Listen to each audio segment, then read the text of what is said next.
Alain-Claude Billy-Binze est désormais une voix dissonante et très critique du pouvoir des bérets verts, incarné par le général Brice Clotaire Oligui Nguema, le tombeur d'Ali Bongo Ondimba.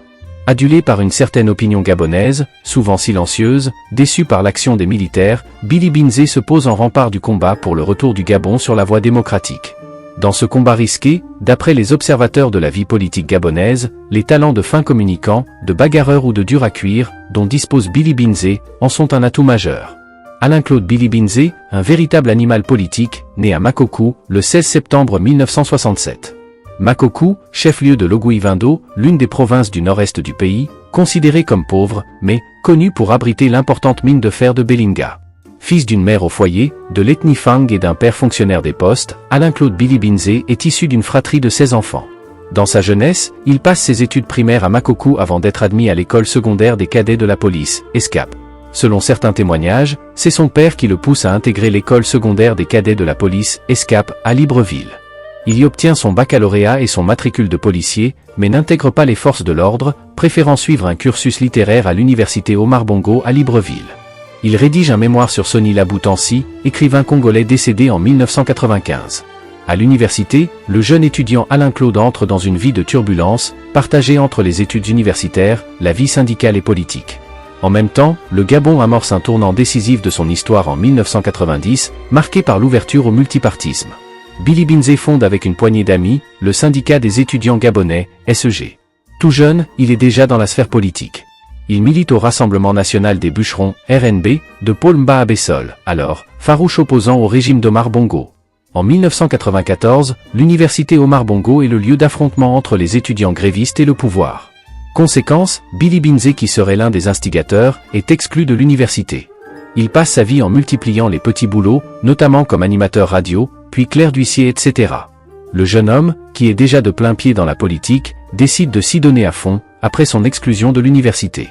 Il est membre du Rassemblement national des bûcherons, RNB, et s'y impose au fil du temps, devenant l'un des principaux dirigeants du parti et faisant partie de l'équipe de Paul Mba Abessol.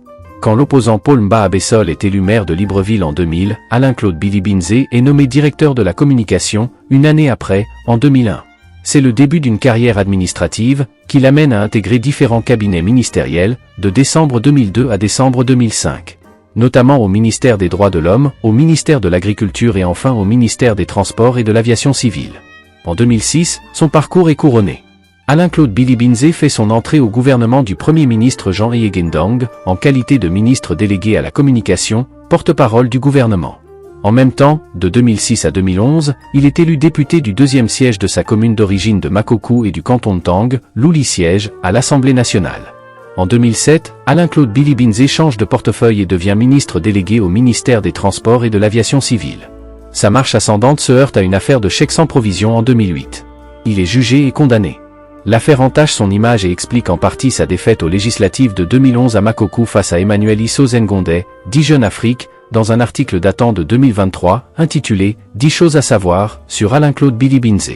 Ali Bongo accède au pouvoir en 2009, à la suite de la présidentielle organisée, après le décès de son père, Omar Bongo Ondimba, la même année. Entre-temps, lors de la présidentielle de 2009, Paul Mba Abessol et Alain-Claude Billy-Binze se brouillent, quand le premier choisit de soutenir la candidature d'André Mba Obam, au détriment d'Ali Bongo. Pourtant, le RNB et le PDG sont liés par un accord de gouvernement. Légaliste et loyaliste, Billy-Binze s'oppose à cette option et décide de rejoindre ensuite le Parti démocratique gabonais, PDG, ex-parti unique créé par Omar Bongo et compagnons en 1968. En mars 2012, Alain-Claude Billy-Binze est nommé conseiller politique du président de la République, porte-parole de la présidence de la République, fonction qu'il occupe jusqu'à sa nomination au gouvernement le 11 septembre 2015, en qualité de ministre de la Communication, porte-parole du gouvernement. Comme porte-parole de la présidence, son poste précédent, il a maximisé son expérience dans la communication, en collaborant avec des agences, telles Novacom et Majorel, pour améliorer l'image du président. Bon orateur, Alain-Claude Billy-Binze est considéré comme l'un des meilleurs ministres de la communication et porte-parole du gouvernement du Gabon. C'est l'homme qui a fortement contribué au rayonnement de l'image du pays et du régime d'Ali Bongo à l'international, témoigne un journaliste de la chaîne nationale de télévision. Alain-Claude Billy-Binze a aussi travaillé au lancement de Gabon 24, lorsqu'il était ministre de la Communication. En octobre 2016, il est nommé ministre d'État, ministre de l'économie numérique, de la communication, de la culture et des arts, porte-parole du gouvernement, ministre d'État, ministre des Sports, en 2018. La même année, Billy Binze est réélu député dans la circonscription de Makokou. Il est de nouveau nommé ministre d'État et ministre des Sports, ensuite, en juin 2019, ministre d'État, ministre des Affaires étrangères. Un autre changement de portefeuille intervient en juillet 2020. Il est ministre d'État, ministre de l'Énergie et des Ressources hydrauliques, puis, en mars 2022, porte-parole du gouvernement, avant d'être hissé au poste de vice-premier ministre en octobre 2022. Le 9 janvier 2023, Billy Binze est au firmament de sa carrière politique. Il est nommé Premier ministre du Gabon. Le choix d'Ali Bongo ne relève pas d'un hasard. Le président devrait fonder son espoir sur ce fin stratège, du nom de Billy Binze et ses relais ogivins, afin de marquer des points lors de la présidentielle d'août 2023. Considéré comme un pilier parmi les piliers du régime Ali Bongo, il mouille le maillot lors de la campagne présidentielle de 2023, en soutien à Ali Bongo, même s'il affirme plus tard n'y avoir joué aucun rôle. Quand arrive le coup d'État du 30 août, Alain-Claude Billy Binze est à Makokou, sa ville natale. Sans être inquiété, Billy Binze ne juge pas opportun de quitter le pays. Il participe même à la cérémonie d'investiture du général Oligui Nguema le 4 septembre 2023. Fidèle à ses convictions, contrairement à certains de ses camarades pédégistes, il refuse de se rallier au régime militaire. En avril 2024, dans une lettre adressée au directoire du PDG, il rend sa démission du poste de deuxième vice-président, mais sans démissionner du parti. Depuis, il agit en électron libre, au travers des critiques acerbes contre le régime militaire au pouvoir, qu'il accuse de conduire une transition naviguant à vue, sans planification, dans le tâtonnement, dénonçant l'appétit du pouvoir des militaires, qui cherchent à s'y maintenir. Son aura demeurant intacte, le fils de Makokou s'exprime en citoyen libre, parfois sans filtre. Il est l'espoir de ces Gabonais que les militaires peinent à rallier à leur cause. Amateur d'art et de littérature, il est l'auteur d'un essai intitulé « Et si on en parlait », paru aux éditions du Silence, puis est arrivé, comme un tourbillon, Oser l'espérance pour un nouveau Gabon, son nouveau livre paru en 2024, qu'il a personnellement présenté à Ali Bongo, reclus dans sa résidence à Libreville. Un livre dont il tente d'expliquer la quintessence via les médias, tout canal. Vu dans l'opinion comme un signe annonciateur d'une probable candidature à la prochaine présidentielle, mais, pour l'auteur, l'heure n'est pas encore à l'annonce d'une candidature à l'élection présidentielle. En réalité, ce livre vient, à point nommé, pour répondre à certaines interrogations et étancher une certaine soif de vérité, nous apprend un autre baron du PDG à Libreville, que nous avons joint au téléphone. Dans une espèce de mea culpa, l'auteur parle de ses responsabilités dans la gestion du pays, dresse un bilan du pouvoir passé, dont il a été l'un des acteurs, en épinglant les forces et faiblesses. Il critique la gestion actuelle des militaires et fait une projection dans l'avenir. Un avenir radieux pour les Gabonais, dont rêve Alain-Claude Billy Binze, qui a certainement beaucoup appris de ses erreurs passées. Personnellement connecté et actif sur les réseaux sociaux, Alain-Claude Billy Binze échange et écoute régulièrement, exprimant ses idées, pour un Gabon libre et démocratique, dans l'union, le travail et la justice. France-Afrique Média souhaite un bel avenir politique à Alain-Claude Billy Binze. Nous disons merci à nos milliers d'abonnés du Gabon, qui continuent de nous faire confiance. France-Afrique Média, la plateforme franco-africaine d'actualité, suivez-nous sur Facebook, Instagram, Twitter, TikTok, LinkedIn et YouTube.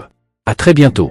Et j'ai souhaité écrire ce livre pour témoigner de ce qu'auront été les 14 ans de mandature d'Ali Bongo, avec ses forces et ses faiblesses.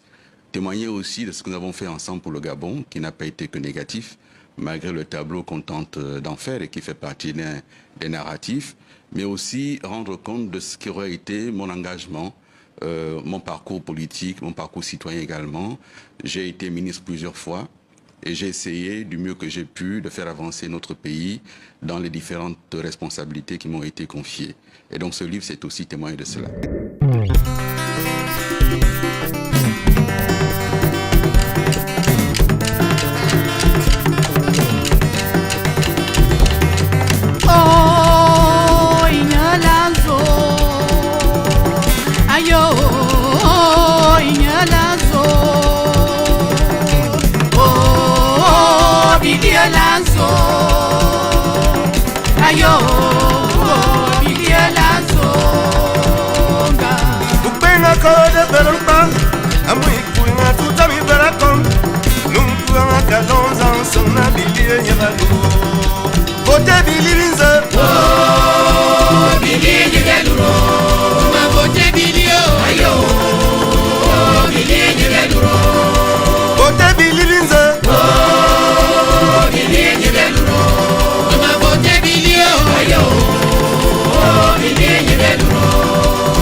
Son some killer, and I